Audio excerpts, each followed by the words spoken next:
जय हिंद साथियों, स्वागत है आप सबका साहित्य शिखर क्लासेस के यूट्यूब चैनल पर। कैसे आप सभी और आपकी तैयारी कैसी चल रही है। हम बढ़ चुके हैं कबीरदास जी के बारे में और आज अपनी क्लास स्टार्ट करेंगे दादू दयाल जी के बारे में। ठीक है, दादू दयाल जी के बारे में पढ़ेंगे और आज की क्लास में जितने भी दादू दयाल संबंधित महत्वपूर्ण प्रश्न बन सकते हैं उनसे संबंधित हर प्रश्नों की चर्चा करते हुए आगे बढ़ेंगे। तो स्टार्ट करते हैं। आज पढ़ेंगे संत दादू दयाल।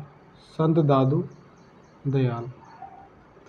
आशा करता हूँ आप सबकी तैयारी अच्छी चल रही होगी और बड़े जोर शोर से उत्साह से आप तैयारी कर रहे होंगे, है ना। सफलता उन्हीं को मिलती है जिनके सपनों में जान होती है। हौसला पंखों से कुछ नहीं होता, हौसलों से उड़ान होती है। तो ये बात याद रखें, है ना। सफलता उन्हीं को मिलती है जिनके सपनों में जान होती है, पंखों से कुछ नहीं होता, हौसलों से उड़ान होती है। बात करें संत दादू दयाल जी का जन्म कब हुआ, तो जन्म हुआ 1544 ईस्वी। जन्म 1544 ईस्वी। और विक्रम संवत की बात करें तो 1601। विक्रम संवत 1601। ठीक है, विक्रम संवत 1601। और मृत्यु हुई इनकी, मृत्यु 1603 ईस्वी। तो जन्म 1544 ईस्वी और मृत्यु 1603 ईस्वी। जन्म स्थान इनका जो था वह अहमदाबाद गुजरात है। जन्म स्थान, जन्म स्थान अहमदाबाद, जन्म स्थान अहमदाबाद गुजरात। ठीक है, जन्म स्थान क्या था, अहमदाबाद गुजरात। और गुरु का नाम क्या था इनके, गुरु का नाम वृहद भगवान। गुरु का नाम जो है वृहद भगवान। और बात करें इनकी जाति, तो दादू की जाति थी धुनिया। जाति क्या थी, धुनिया। और बात करें इनका संप्रदाय जो है, इसको आप जानते हो, इन्होंने जो संप्रदाय चलाया, जो इनका संप्रदाय था वह था दादू पंथ। दादू पंथ परम ब्रह्म संप्रदाय, परम ब्रह्म संप्रदाय। ठीक है, दादू पंथ परम ब्रह्म संप्रदाय, यहाँ तक नोट कर लेंगे। तो संत दादू का जो है जन्म 1544 ईस्वी और विक्रम संवत 1601, मृत्यु 1603 ईस्वी। जन्म स्थान है अहमदाबाद गुजरात। गुरु का नाम है वृहद भगवान। जाति धुनिया और संप्रदाय दादू पंथ या परम ब्रह्म संप्रदाय।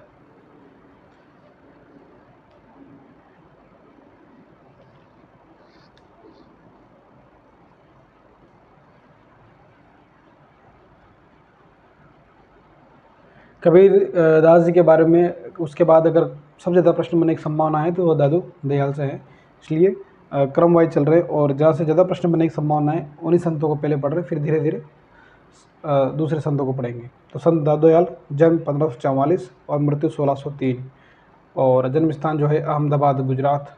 गुरु है वृहद भगवान। जाति धुनिया। पंथ दादू पंथ या परम ब्रह्म संप्रदाय। अब बात करें कि लगभग 1601 के आसपास की बात है,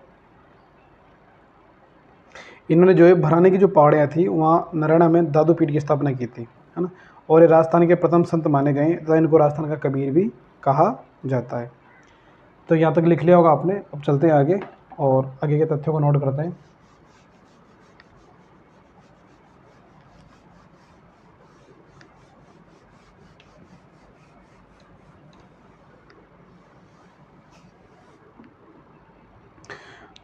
सन 1601 ईस्वी के लगभग, अगला तथ्य, सन 1601 ईस्वी लगभग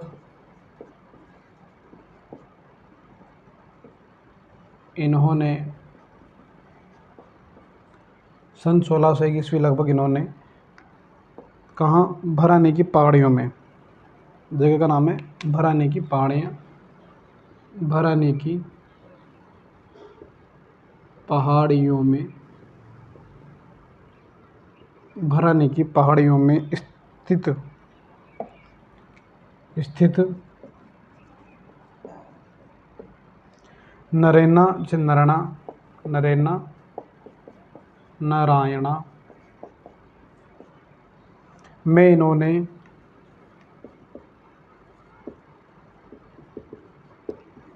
दादू पीठ की स्थापना की। में इन्होंने किसकी? में इन्होंने दादू पीठ की। में इन्होंने दादू पीठ की स्थापना की।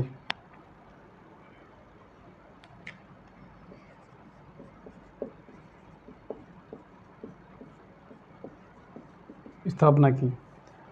बात करें अगले तथ्य की, तो ये राजस्थान के जो है प्रथम संत माने गए हैं तथा इनको राजस्थान का कबीर भी कहा जाता है। ये राजस्थान के प्रथम संत माने गए हैं, राजस्थान के प्रथम संत माने गए हैं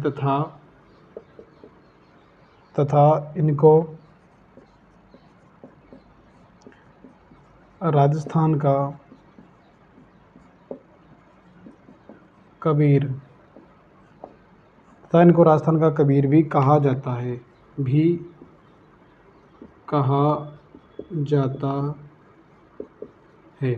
ये राजस्थान के प्रथम संत माने गए हैं तथा इनको राजस्थान का कबीर भी कहा जाता है। बात करें कि संत दादू दयाल के जो पंथ था उसका सांभर में एक सत्संग स्थल है, उसे अलग दरगाह के नाम से प्रसिद्ध हुआ। तो अगला तथ्य है कि संत दादू, तो ये राजस्थान के प्रथम संत माने गए हैं तथा इनको जो है राजस्थान का कबीर भी कहा जाता है। अब बात करें अगले तथ्य की, तो दादू दयाल संत दादू दयाल के पंथ का सांभर में सत्संग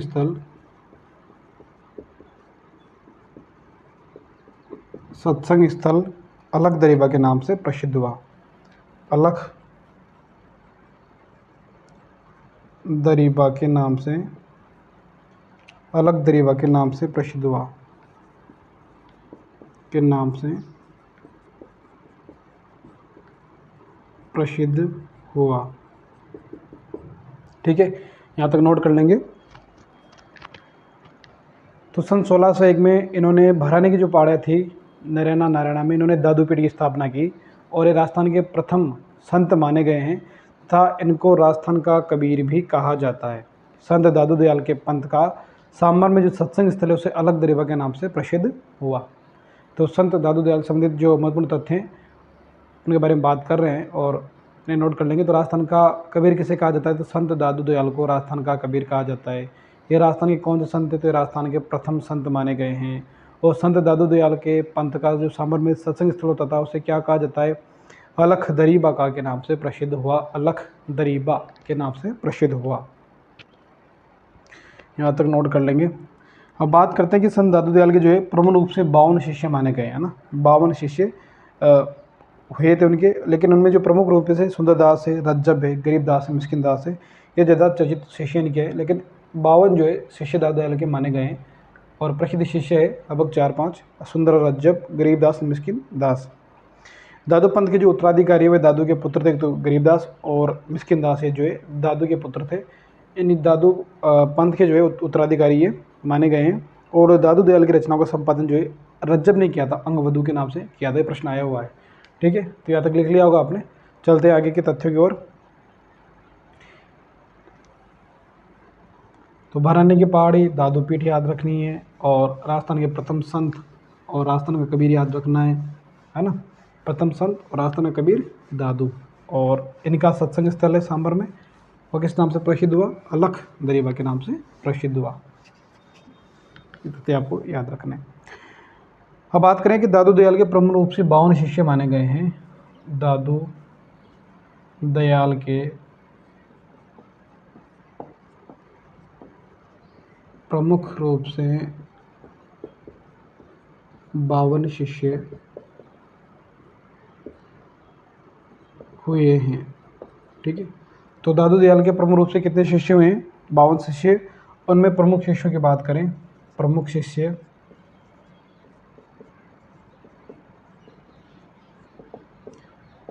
शिष्यों की बात करें तो एक है सुंदरदास,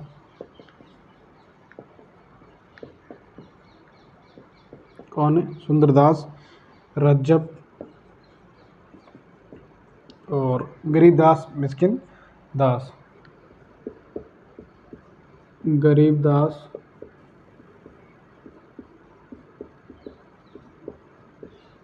मिस्किन दास। तो प्रमुख शिष्य सुंदरदास, रज्जब, गरीबदास और मिस्किन दास जो है प्रमुख शिष्य हैं किसके, दादू दयाल जी के। और बात करें कि दादू पंथ के उत्तराधिकारी, दादू के पुत्र गरीब और मिस्किन दास हुए। नोट कर लेंगे कि दादू पंथ के उत्तराधिकारी, दादू पंथ के उत्तराधिकारी, दादू पंथ के उत्तराधिकारी कौन हुए, दादू के पुत्र, दादू के पुत्र गरीबदास और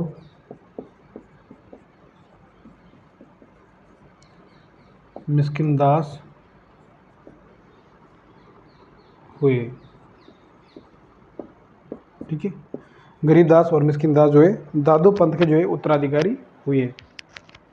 तो दादू दयाल के प्रमुख रूप से कितने शिष्य, 52। और प्रसिद्ध प्रमुख सुंदर, रज्जब, गरीब और मिस्किन दास जो दादू के पुत्र भी हैं और ये दादू पंथ के क्या हुए, उत्तराधिकारी हुए। बात करें कि दादू दयाल की रचनाओं का जो संपादन था वो रज्जब ने अंगवधु के नाम से किया था। ये बात याद करेंगे कि दादू दयाल की रचनाओं का संपादन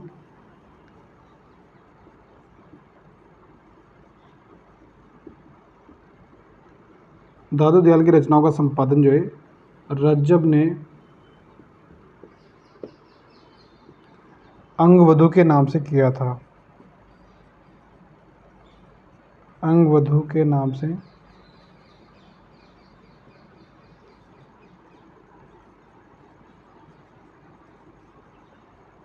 किया था। ठीक है, दादू दयाल की रचनाओं का संपादन रज्जब ने जो है अंगवधु के नाम से किया था।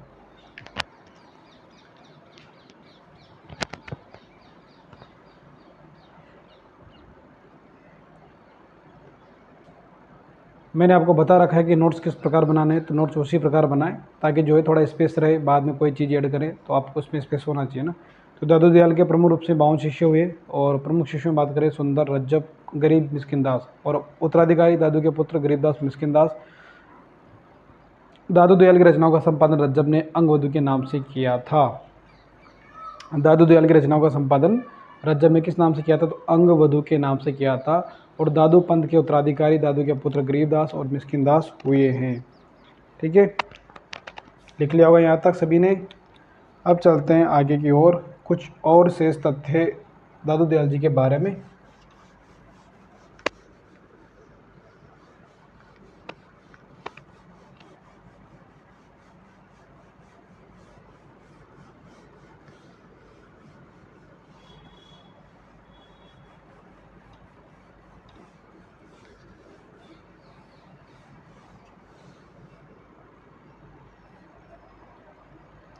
अब बात करें कि दादू दयाल की जो वाणियाँ थी उनका सर्वप्रथम संपादन तो देखो दो शिष्य थे, संत दास और जगन्नाथ दास। उन्होंने हरडे वाणी के नाम से शीर्षक से किया था। दादू दयाल की अगर रचना की बात करें तो उसका नाम है काया बेली, है ना। तो अगले तथ्य की ओर बात करें तो दादू दयाल की वाणियों का, दादू दयाल की वाणियों का सर्वप्रथम संपादन दादू दयाल की वाणियों का सर्वप्रथम संपादन, दादू दयाल की वाणियों का जो है सर्वप्रथम संपादन इनके दो शिष्य हुए, संत दास। इनके दो शिष्य थे, संत दास और जगन्नाथ दास। इनके दो शिष्य संत दास, एक शिष्य का नाम था संत दास और जगन्नाथ दास, जगन्नाथ दास, संत दास और जगन्नाथ दास। और जगन्नाथ दास ने किस नाम से किया था, हरडे वाणी नामक शीर्षक से किया था ना, हरडे वाणी, हरडे वाणी नामक शीर्षक से किया, नामक शीर्षक से किया। तो दादू दयाल की जो वाणियाँ हैं उनका जो प्रामाणिक जो संकलन है, संपादन इनके 2 शिष्य हुए, संत दास और जगन्नाथ दास ने हरडेवाणी नाम से शीर्षक से किया था। इस तथ्य को नोट कर लेंगे। बात करें आगे, तो दादू दयाल की एक अन्य रचना है, उसका नाम है काया बेली, उसे भी लिख लेंगे। दादू दयाल की एक अन्य रचना है, उसका नाम है काया बेली। एक अन्य रचना है, इसका नाम क्या है? काया बेली। काया बेली, काया बेली दादू दयाल की एक अन्य रचना है काया बेली। और दादू दयाल की भाषा की बात करें, दादू दयाल की भाषा, दादू दयाल की भाषा है सदुखड़ी। कौन सी भाषा है? सदुखड़ी। दादू दयाल की भाषा है सदुखड़ी, जिसे बोलते हैं राजस्थानी मिश्रित खड़ी बोली। राजस्थानी मिश्रित खड़ी बोली, गुजराती पंजाबी, गुजराती पंजाबी नोट कर लेंगे। दादू दयाल की एक अन्य रचना है काया बेली। और दादू दयाल की भाषा की बात करें तो भाषा है सदुगड़ी, राजस्थानी मिश्रित खड़ी बोली, गुजराती और पंजाबी है इसमें। दादू दयाल की मुख्य रूप से भाषा को कहेंगे सदुगड़ी भाषा, ठीक है। तो दादू दयाल की वाणियों का सर्वप्रथम संपादन किया 2 शिष्य संत दास और जगन्नाथ दास ने हरडेवाणी नाम से। दादू दयाल की एक अन्य रचना है काया बेली। और दादू दयाल की भाषा है सदुगड़ी, राजस्थानी मिश्रित खड़ी बोली, गुजराती पंजाबी। और बात करें अंत में, एक और तथ्य है कि दादू दयाल नाम से रचना की है परशुराम चतुर्वेदी ने, जो कि दादू दयाल की रचनाओं का प्रामाणिक संकलन माना जाता है। उसके बाद रह जाएगी प्रमुख पंक्तियाँ, और फिर हमारे दादू दयाल जी कंप्लीट हो जाएंगे।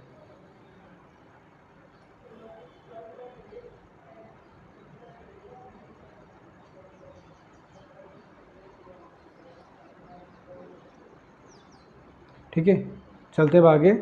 दादू दयाल की वाणियों का सर्वप्रथम संपादन 2 शिष्य संत दास जगन्नाथ दास ने हरडेवाणी नामक शीर्षक से। एक अन्य रचना काया बेली, भाषा है सदुकड़ी।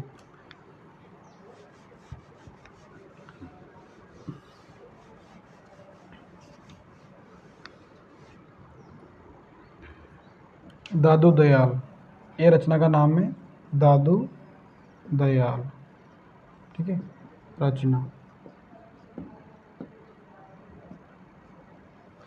किसकी रचना ये?